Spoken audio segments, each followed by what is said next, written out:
morning, guys. I told my husband I will do the morning post today.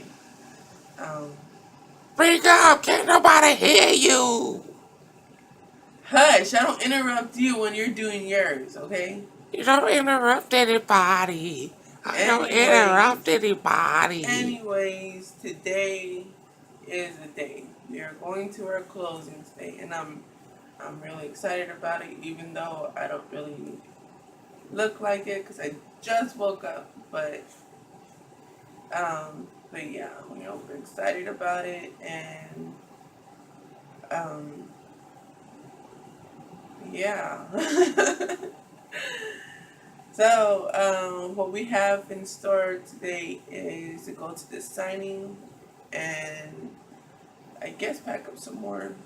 No, no, no. We're going to take the truck over to the house and unload the first load. And I'm going to stay there and clean the upstairs.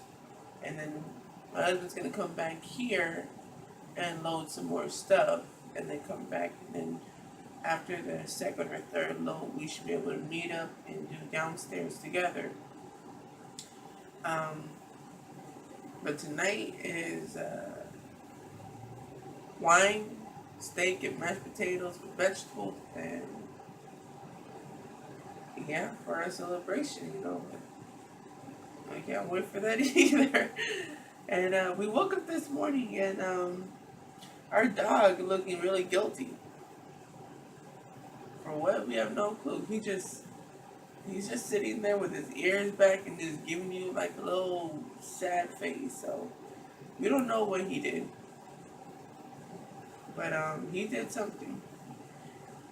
Uh, let's see what else can I say. 'Cause my husband comes on here and just talks about random things, and um,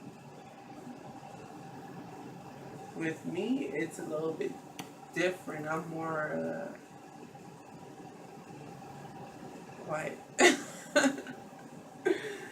So, with that being said, I told him I was going to make this a really short video. A really, really short video. Just a greeting. But, yeah, I wanted to tell you, we can't wait. We can't wait. We realize how much work that we have to put in to get to get everything ready. We have to dig up the land, basically. And I'm going to be out there recording as much as I can, and he's going to be out there recording as much as he can.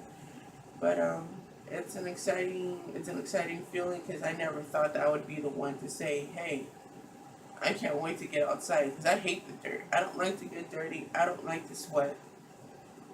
But I'm actually ready for this. I'm ready for us to get our animals and get our crops growing and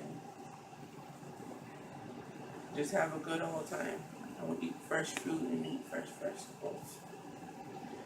So, but anyways, guys, I don't know if that sounds right, but anyways, um, we'll come back in a little later, and we might do a video before we go to the closing, and we'll do a video after the closing. So, yeah, see you guys later. Bye. Look at this. Look at this. You see this? Okay. This dog got on a pair of underwear because she has a period. That is so gross. Look at the mama. Hi.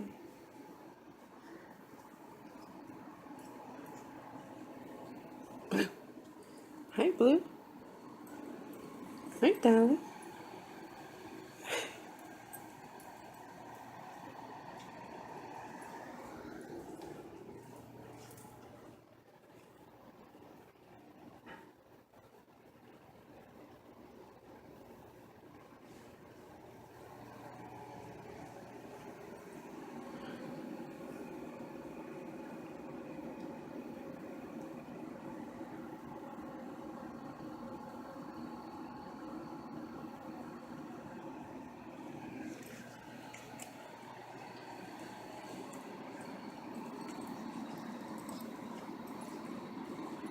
We're back. We're about to. Camera cut off. Yes, it did. The camera cut She off. trying to do a bloopers thing over here. She trying to do a cover up, y'all. She trying to make sure y'all don't get videos and stuff. No. If she say something wrong, she like, oh, I want to do a whole nother video. It's a conspiracy over here. Keep telling her that's not real. You gotta show people what's going on. So even if Okay, well, first of all, it's not my fault that the camera cut off. Okay. Camera gate. Yeah. So. Yeah, I mean, like I was saying at the end of the other video, being able to save a little bit of money at a time. The other video didn't get saved. Oh, it didn't. It just got completely deleted. Mm-hmm. Oh man, she completely got rid of the whole video. I ain't completely so get rid of it. I have to express this thought all over again about why somebody should save their money, even if it's just $50 a month. Because a lot of times we just only save $50 a month. Another thing, ride with your seatbelt on. Just put your seatbelt on. Because for real, there's so many reasons for you to get stopped anyway. It's already plenty of reasons for you to get stopped and pulled over and harassed, because these are agents for the state. They have to make money. This is a large business. So they have to make money. So they have plenty of reasons to pull you over anyway. So, it's an asset and liability type of thing. Put your seatbelt on. That's one less thing to do or to worry about on the check sheet of reasons why you should get pulled over. Alright? But anyway, like I was saying, you should always save some money, because right now we're on our way to go get a check to take the closing, because it's time to close. And we're going to get some money to go ahead and get the wagon. And and we'll still have over $1,000 in our account after we do that. And that's just good practices. You build up better relationships with people. They understand that you're dependable. And here's another thing: if you take a loan out, let's say you get a loan from somewhere, even if it's a buy here, pay here type of loan, it's a little cheap loan, always make sure to pay that stuff. Even if you only can pay the minimum, just pay it. Because you don't want to build your credit reputation to be bad. Like, you don't want to be perceived in your credit and bad. That means when you're dealing with your money and how you deal with people. So if at a lower level, at the lowest level, if you show that you have a capability of paying somebody back, then you'll never be able to reach the high levels. They'll shut you down before you can reach the high levels. So on a low level like a loan, make sure to pay that stuff. Don't be out here one of these people that, it gets so bad that you're blocked from renting or you're blocked from owning. It's really bad when you're blocked from renting, but man, it sucks when you're blocked from owning, all because you didn't want to pay a payday loan or something like that. You get blocked from ownership. You get bad viewership, because people, they judge you. There's people in certain fields that it's their job to judge you based upon how you handle your money. So if you don't handle your money correctly, you don't carry yourself in a professional capacity with your finances, guess what? They perceive you to be a bad person. They're like, oh, and you could be the best person in the world. That might not be the case. You just might have ran into hard times. But you're automatically considered to be a dirtbag because your money, your financial situation. So I always take care of that stuff. I'm not a big borrower though. I don't like to because I was at one point and I took advantage of it. I didn't use it correctly, and as soon as I got myself in a decent situation, I said I didn't want to do that again, unless it was something real right now where I didn't have the capital to completely pay for this property on my own, when I needed a mortgage company to do that for me because I didn't have all the capital on my own. But yet I had a portion. So when you're talking about a good deal, that's another thing. always have something set aside to bring to the table to show that you're serious. You know, even if it's just $3,000, have something to bring to the table to show that you're serious. You know, because if you show that you're serious, people will take you serious. You know, if you're tiptoeing around and stuff like that, people aren't gonna take you serious, and they're not gonna do the best job they can to even get you more discounts. You know, along the way, not just in the price of the home. You know, when you have a mortgage company, there's other aspects to it too. You have your property taxes you have to pay. You have your insurance company you have to pay. But if you show that you're serious, you'll get a lot of red tape peeled back for you, and you'll get to see what the premium underground rates are that aren't available to most people. I gotta tell you, if we told you the percentage, uh, the APR that we got on this home, on this loan, it doesn't exist anymore. It doesn't. And the reason why we were able to get that rate is because we kept the older rate locked in for 6 months. We kept this rate locked in for 6 months and kept letting them know that if they went with the current rates, because since our rate got assessed, rates have risen 3 times already. And we let it be known that, you know, we were ready, we were willing at any moment in time that if we couldn't get what we agreed upon, that we were willing to walk away.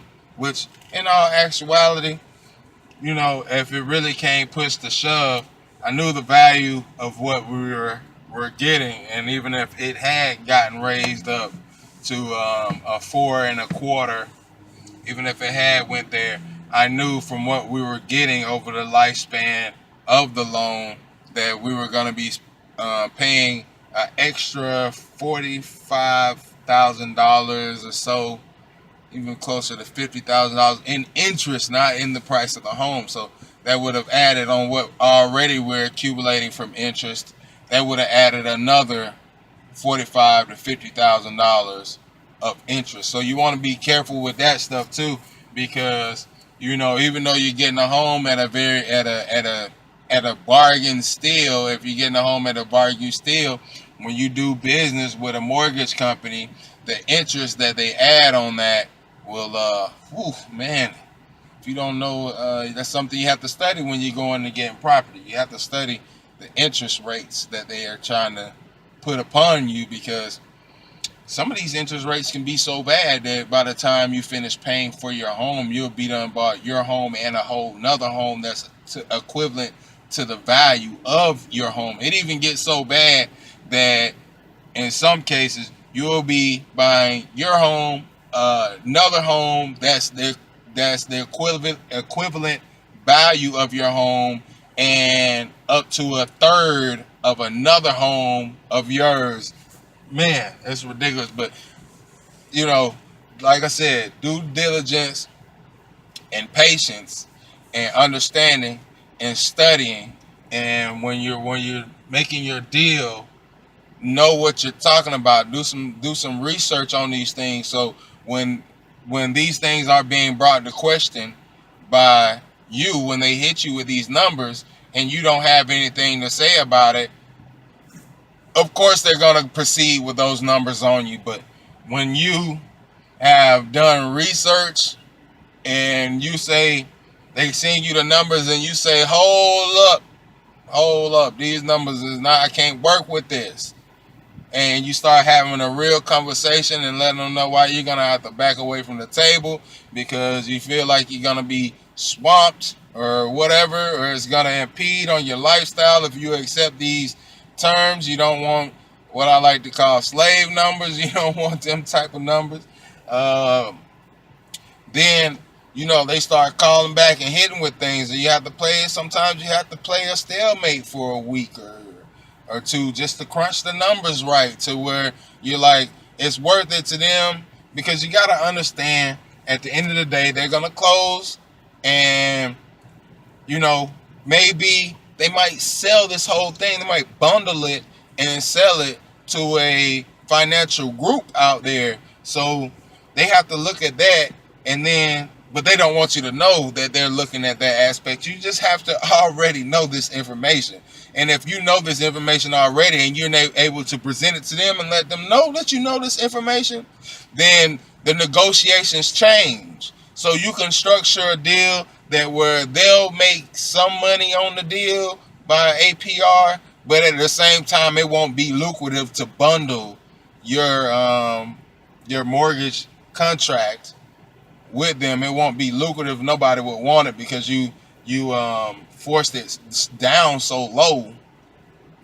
Like I said to us when we got to this stage, they said nobody is gonna be able to get this deal. Nobody's even gonna be able to get this, only because I did research. When I was negotiating, I knew what I was talking about. When I went in to talk, I was able to, I have this look a person in the eye type of mentality. And I think fair is fair. And I think when it comes to business, when both parties want to agree to terms, but you're willing to be patient, you're not gonna do no more video. I don't know how much storage space I got left. And the phone is like saying no more video for you guys. You used up all the space on the phone. Like I say, right now we don't have the best phone in America to do these videos with, but later on we'll be upgrading.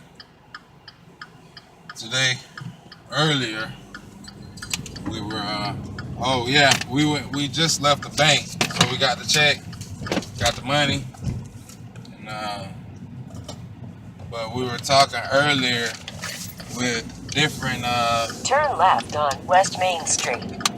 We were talking with different internet providers, and man, I guess I'm kind of arrive at 739 West Main Street on this thing is loud, telling the GPS directions, but I guess I'm kind of old school because I don't want to do any payments online and stuff like that. Like, as far as like setting up the whatever with these companies are all overseas, and they're talking to you, and and it's like we barely communicate, and then they want your card information to set up to get your internet started. Unfortunately, the company that we were with, they are not providing service to where we're moving to.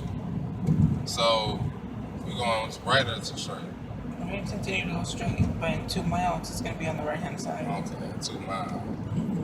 Okay, so basically what we're doing is zooming past this guy and getting back over. But yeah, so they don't provide internet. We're moving to the boonies, so they don't provide internet to where we're moving to. I think the first company that we called, I might try to put some trust in them and see if they can get it done. They had 10 megabytes upload speed, so it's pretty quick upload speed. Talking about CenturyLink? That's what that was, CenturyLink? The very first one we called? Yeah, I think we should try to do business with CenturyLink.